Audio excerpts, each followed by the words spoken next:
Hello guys, welcome back to YouTube channel part to destiny. I am Keshav Saini.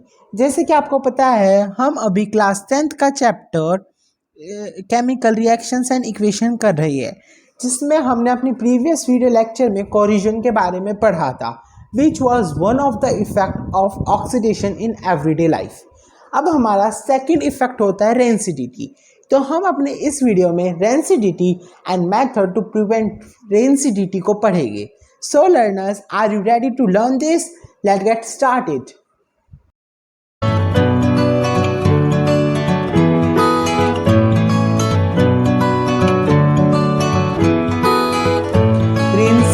Rancidity हमारा होता क्या है?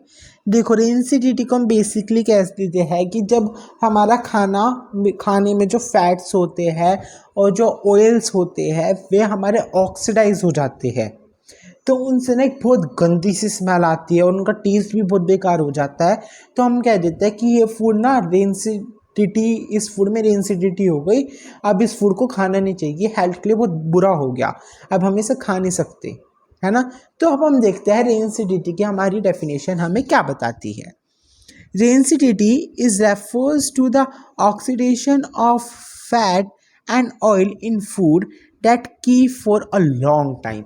अगर फूड को अगर हमने बहुत सारे समय के लिए रख दिया तो जो हमारा फैट और ऑयल्स होते हैं ना, वे ऑक्सीडाइज होने शुरू हो जाते हैं। ठीक है। It give fall smell and bad taste of food, और खाने से बहुत गंदी स्मेल आती है और साथ ही साथ बहुत गंदा टेस्ट आता है। Rancid food cause stomach infections on consumption. अगर हम रेंसिड फूड को अगर हम कंज्यूम कर लेते हैं, उसका हम कंजप्शन कर लेते हैं, तो उससे हमें बहुत सारे स्टमक में डिफरेंट काइंड के इन्फेक्शंस हो सकते हैं। इसलिए रेंसिड फूड को हमें कभी भी कंज्यूम नहीं करना चाहिए। आई होप आपको रेंसिडिटी समझ में आ गया होगा, रेंसिडिटी क्या होता है। और अब हम देखते हैं कि रेंसिडिटी को हम पिक्चर के थ्रू कैसे समझेंगे। देखो, अब आप यहाँ पे देखिए, हमारे पास एक टमाटो था, वो थोड़ी देर के लिए रखा रहा तो वो ना ख़राब होना शुरू हो गया और वो फाइनली गल गया बिल्कुल। तो यहाँ पे हमारा क्या हो रहा है, जो इसके सेल है बेसिकली टमाटो के, वो हमारे ऑक्सीडाइज हो रहे हैं।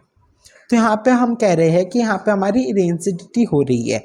जैसे कि हमें पता है हर एक चीज़ अपनी एक स्मॉलर फंडामेंटल यूनिट से मिलकर बनती है, जिसे हम सेल कहते हैं।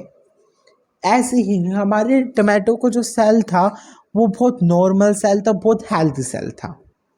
ठीक है।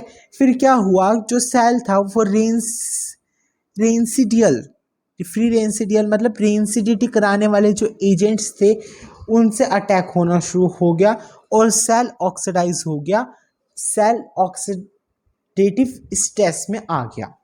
Oxidative stress is just a phase और अ टर्म जिसे हम यूज़ कर लेते हैं। ऑक्सीडेशन का जो स्ट्रेस है कि ऑक्सीडेशन ना हो जाए, उसे हम ऑक्सीडेटिव स्ट्रेस बोल देते हैं।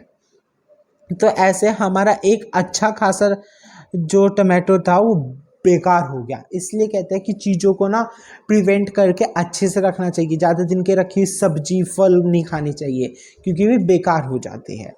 अब हम कुछ मेथड्स देख लेते हैं जिनसे हम रेंसिडिटी को रोक सकते हो। रेंसिडिटी को प्रिवेंट करना हमारी डे टू डे लाइफ में बहुत ज़्यादा इम्पोर्टेंट हो जाता है, क्योंकि हमने कभी अगर ज़्यादा हमारी मम्मी ने ज़्यादा खाना बना लिया या हम कुछ ज़्यादा ही फल लिया है घर पे, कुछ ज़्यादा ही सब्जी लिया है, तब हम उन्हें प्रिवेंट कैसे करें, हम उन्हें ख़राब होने से कैसे रोकें, क्योंकि पैसे तो पेड़ पे उगते नहीं है ना। तो हम देखते हैं prevention from rancidity. Prevention for rancidity के लिए हमने मेन 4 पॉइंट्स पढ़ रखे हैं। फर्स्ट पॉइंट है हमारा use of air tight containers, जो आजकल फैशन में चल रहा है ना, कहते हैं कि ये तो ऐसे ही है एयर टाइट कंटेनर, क्या होगा नॉर्मल कंटेनर यूज़ कर लो। पर जो एयर टाइट कंटेनर होता है ना, अगर हम उसे बंद कर लेते हैं तो उसमें हवा ना अंदर बाहर नहीं आती रहती, तो जो ऑक्सीजन हमारा उस बॉक्स में है वो उसी बॉक्स में रहेगा। वो थोड़ा बहुत खाने को ख़राब कर सकता है, पर वो बहुत लंबे समय के लिए खाने को प्रिवेंट करके रख सकता है। सेकेंड पॉइंट आता है पैकेजिंग विद नाइट्रोजन। अब आपने देखा होगा जो लेज़ के पैकेट होते हैं, पोटैटो चिप्स के पैकेट होते हैं और कुरकुरे के पैकेट होते हैं, सब एक पैकेट में आता है। अब आप लोग कहते हो कि इनमें तो इतनी हवा भरी हुई है और खोल के देखो इतने छोटे बड़े लगता है और अंदर इतने कम चिप्स है, पर वो इम्पोर्टेंट है।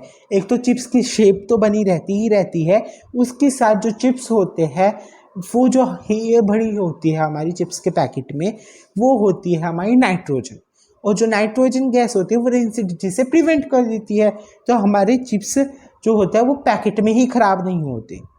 ठीक है, इसलिए हमारे जो हमारे पोटैटो चिप्स होते हैं या कुरकुरे होता है, ये इतने फूले इतने बड़े बड़े पैकेट्स में इतने कम कम आता है। ठीक है, नेक्स्ट पॉइंट है हमारा रेफ्रिजरेशन। फ्रिज में रख दो, कहते हैं ना कि सब्जी बाहर मत रख के छोड़ो, फ्रिज में रख दो, नहीं तो सुबह तक ख़राब हो जाएगी। अभी बहुत गर्मी हो रही है, तो मतलब अगर जितना ज़्यादा ठंडा मौसम होगा उतना ज़्यादा हमारा रेंसिडिटी का रेट घट जाता है। ओके, नेक्स्ट क्या आता है हमारा एडिशन ऑफ एंटीऑक्साइड और प्रिजर्वेटिव्स और एंटीऑक्साइड को हम ऐड कर देते हैं। देखो, अब मैं आपको यहाँ पे 2 कॉमन एंटीऑक्साइड्स के नाम बता रहा हूँ, जो कि हमारा BHA एंड BHT।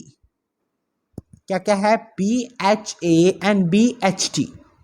ठीक है, अब आपके लिए एक मैं होमवर्क देता हूँ, आपको BHA और BHT की फुल फॉर्म सर्च करके कमेंट सेक्शन में बतानी है, जिससे कि मुझे पता चले आप लोग कितने एक्टिवली इन वीडियोस को पढ़ रहे हो। ओके, अब हम एक और, यहाँ पे एक पॉइंट मेंशन नहीं है, फिर भी मैं आपको बता देता हूँ। अगर हमें रेंसिडिटी को प्रिवेंट करना है तो हम क्या करते हैं कि हमें ना फूड को डायरेक्टली सनलाइट में रखना नहीं चाहिए, क्योंकि अगर हम डायरेक्टली सनलाइट में रख लेते हैं ना, तो वहाँ पे रेंसिड करने के लिए फूड को बहुत सारे एजेंट्स मिल जाते हैं फूड को, इसलिए फूड जल्दी ख़राब भी हो जाता है। तो इसलिए डायरेक्टली सन में हमें रखना नहीं चाहिए किसी भी कुक्ड फूड को या किसी भी फल सब्जी को। ठीक है, सो ये था हमारा आज का टॉपिक, जिसमें हमने रेंसिडिटी कवर करा। If you have any doubt you can ask me in the comment section and like the video if you like the video actually, and comment in the comment section the homework, the answer of the question, and don't forget to visit our website। और आपको हमारी website पे notes भी मिल सकता है इस chapter के, और इस चैप्टर और प्रीवियस चैप्टर की प्लेलिस्ट भी आपको हमारी वेबसाइट पे मिल जाएगी। Thank you and have a nice day.